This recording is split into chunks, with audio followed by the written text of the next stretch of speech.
Alright, welcome back to Jay's Retro Toys and Games. Yes, it's another time and place ready to go to, well, we have to kind of remember the era we're in. So before diving into the story of what we're looking at, it's important to remember the era in which it was born. The late 1980s was a golden age for video games, with the NES dominating living rooms around the world. So players were discovering new ways to interact with their favorite games, and companies were experimenting with accessories that could push the boundaries of what gaming could be. Among these innovations was a curious floor mat that promised to turn players into athletes, dancers, and adventurers, and all through the power of movement. This is the story of how the Nintendo Power Pad came to life, changed the way people played, and left a lasting mark on gaming history. It's the Nintendo Power Pad tonight on episode number 105 of Jay's Retro Toys and Games.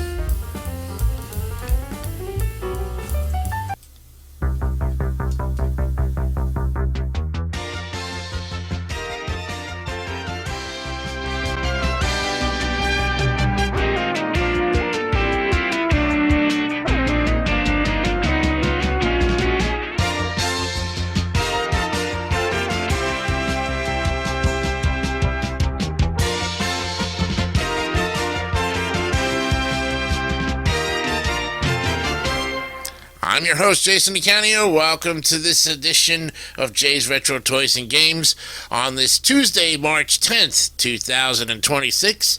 Episode number 105 is ready to go on our continuation of the Nintendo entertainment accessories that go along with the Nintendo. And I know for a fact that our look at these particular items is getting very popular because the views on our YouTube channel, they are just up with the times on it, especially the Power Glove and the Genie, the Nintendo Genie, that is, the Genie that kind of is dominant with everything else. But tonight we're looking at the interesting Power Pad, the Nintendo Power Pad, that was very important for those who wanted to be fit, the adventurer, and, well, something else to add on to their Nintendo Entertainment System that they already didn't have.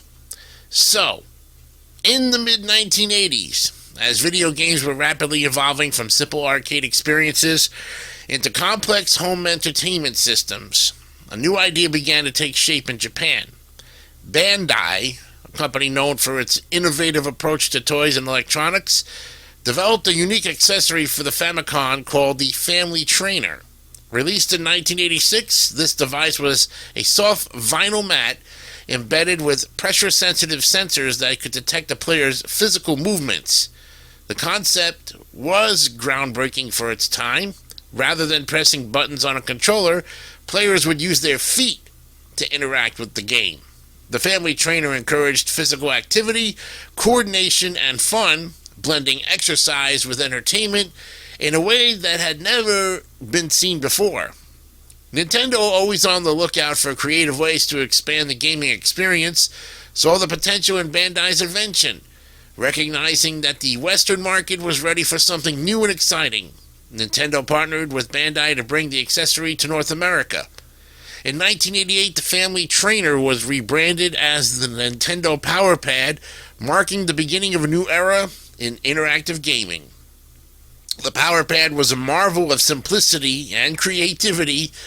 Constructed from durable plastic and soft vinyl, it was designed to be placed on the floor and connected directly to the Nintendo Entertainment System. The mat featured 12 pressure sensors arranged in two sets of 6, allowing for a wide range of gameplay possibilities.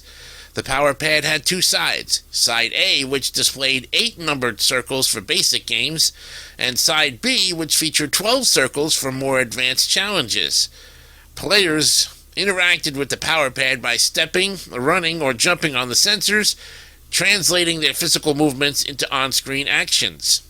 This design encouraged players to get up and move, turning gaming into a full-body experience.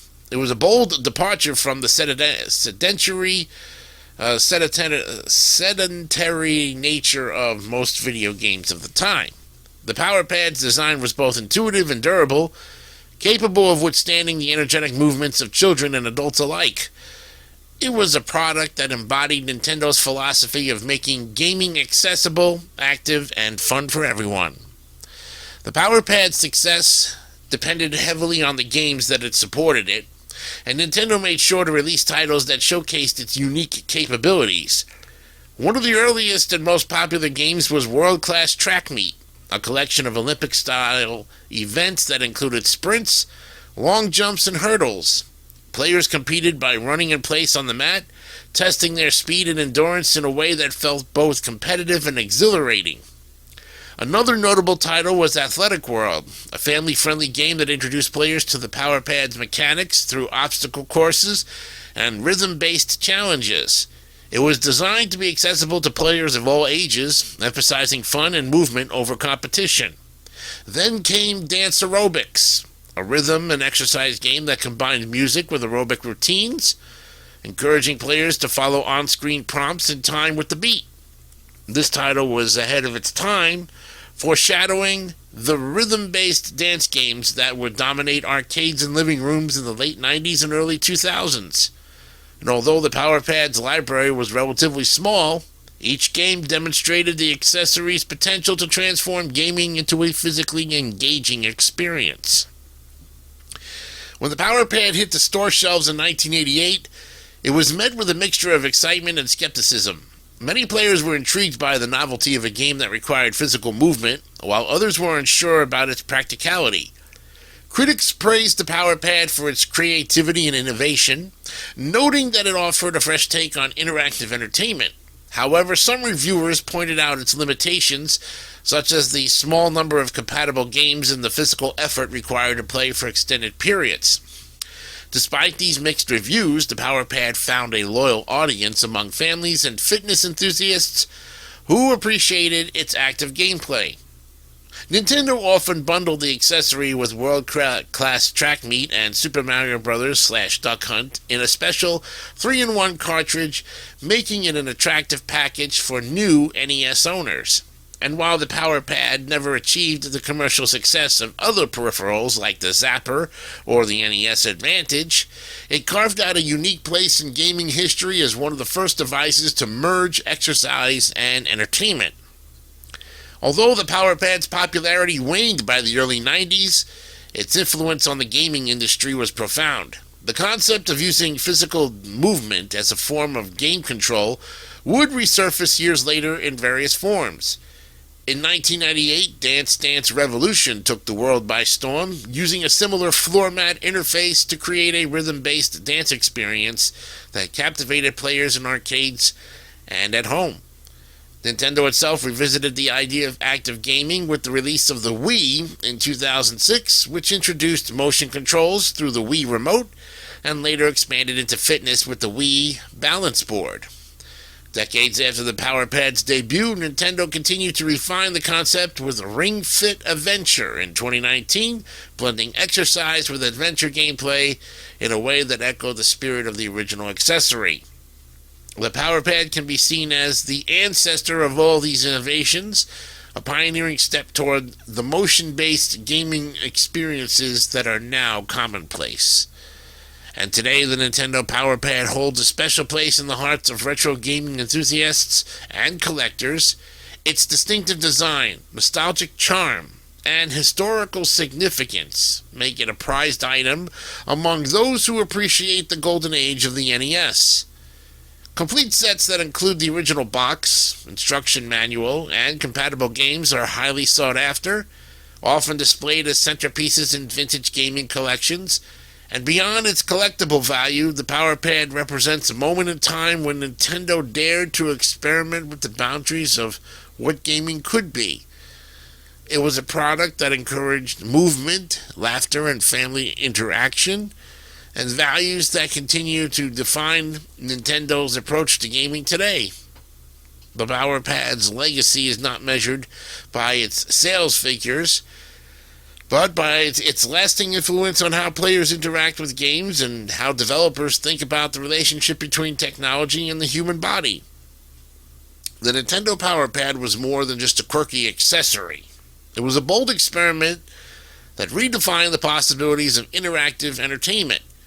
At a time when most video games were confined to the limits of a controller, the Power Pad invited players to step into the action, literally. And though its commercial success was modest, its impact on the evolution of gaming technology cannot be overstated. It paved the way for future innovations that would make physical activity an integral part of gameplay. From the family trainer to the Power Pad, and from the Wii to Ring Fit Adventure, the spirit of active gaming that began in the 1980s continues to thrive. The Power Pad remains a testament to Nintendo's creativity, vision, and willingness to take risks in pursuit of new ways to play. A true relic of gaming history that still inspires innovation today. Thanks for joining me on the show, and remember to hit that like button and subscribe so you can follow on more of your favorite retro toys and games. We'll see you for episode number 106 this coming Thursday. More continuation, a look at the NES accessories as we go down the line, looking back at those fantastic things and those play-alongs that help make our experience with the Nintendo Entertainment System much more enjoyable and more satisfying. We'll see you next time. Till then, have a good night, and remember to always keep honest and be real. Bye for now.